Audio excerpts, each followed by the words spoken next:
Hi there and welcome to the optical solutions demo for the latest InfiRay gear. We've got spotters, scopes, all manner of thermal equipment. If you're interested in thermal, this is the place to be.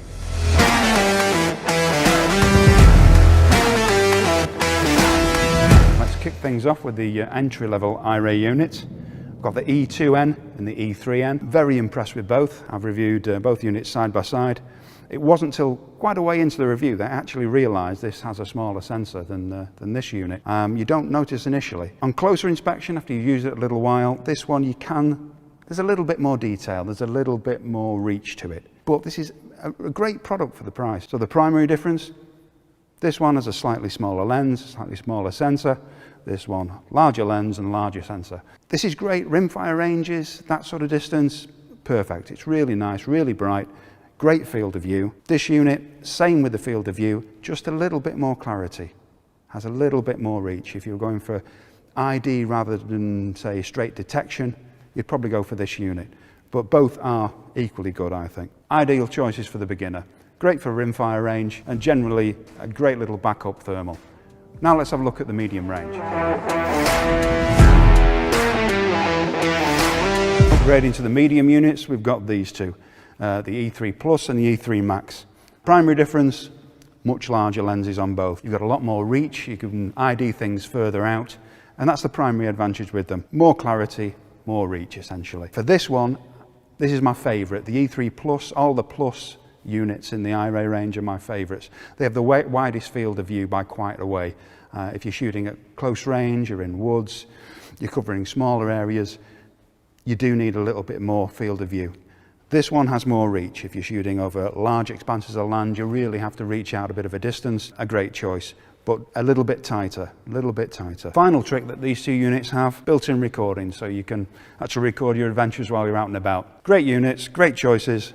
It's either field of view or extended reach. Let's move on to the high-end units, the 640 sensors.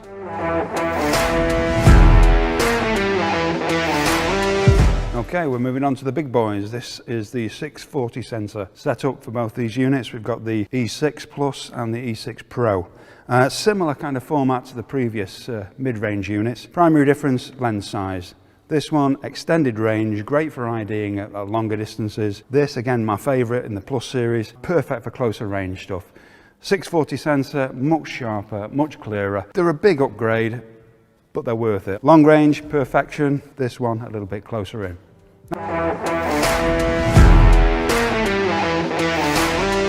Now we're moving up to a bit of a, well, holy grail as far as thermal goes. This is the FH25R. There's two versions in the range. There's the high resolution 640 and the lower resolution 384 unit. This is the higher of the two. Built-in laser range finding. It's a perfect little tool to put in your pocket if you need a little bit of backup for your binos, if you're going deer stalking and you want a direction of travel. Great little unit. You've got it in your pocket, bang it out, spot the deer, range it, get ready for your shot. It's tiny and a really, really nice picture for its size. Very, very impressive unit.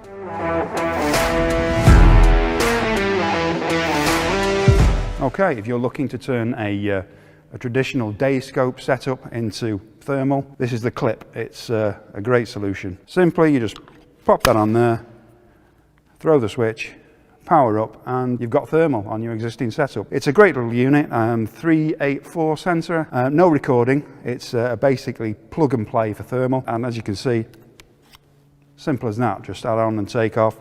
No impact on your point of aim, it just goes straight on the scope, works a treat. You will need a scope that will go down to sort of 2.53 mag. You do need fairly low magnification to make these things work, but if you've been out deer stalking in the day and you fancy a bit of foxing in the evening, simple as that. Just pop that on, flick the switch, power up, and you're good to go.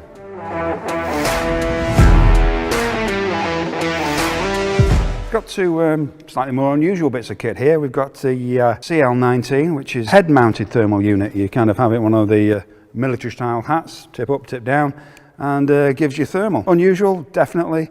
Nice little iris there, so you can protect the lens. Plain, simple, but hands-free thermal. Interesting piece of kit. This, a little bit more different. This is the CML25. This one is scope mounted, a bit like the larger one, the clip we saw earlier. Goes on a day scope. You will need a scope that will do at least 2 mag minimum. You can't have too much magnification, but anything that's 1.5, 2 mag, perfect. Again, nice little iris, instant bolt-on thermal.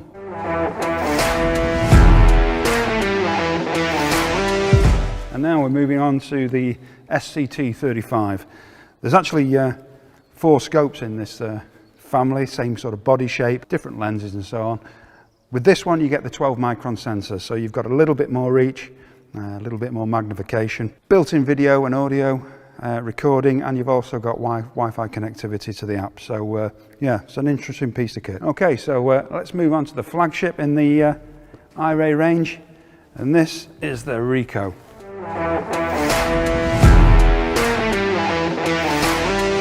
And here we have the Rico. It's the kind of flagship in the InfiRay range.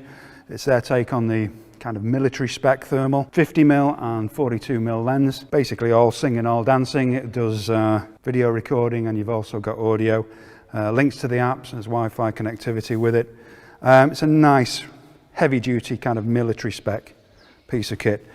Well, the nice features, these little removable batteries. Always take one out in the field as a spare. You run a little bit short on power, bang it in and you're good to go.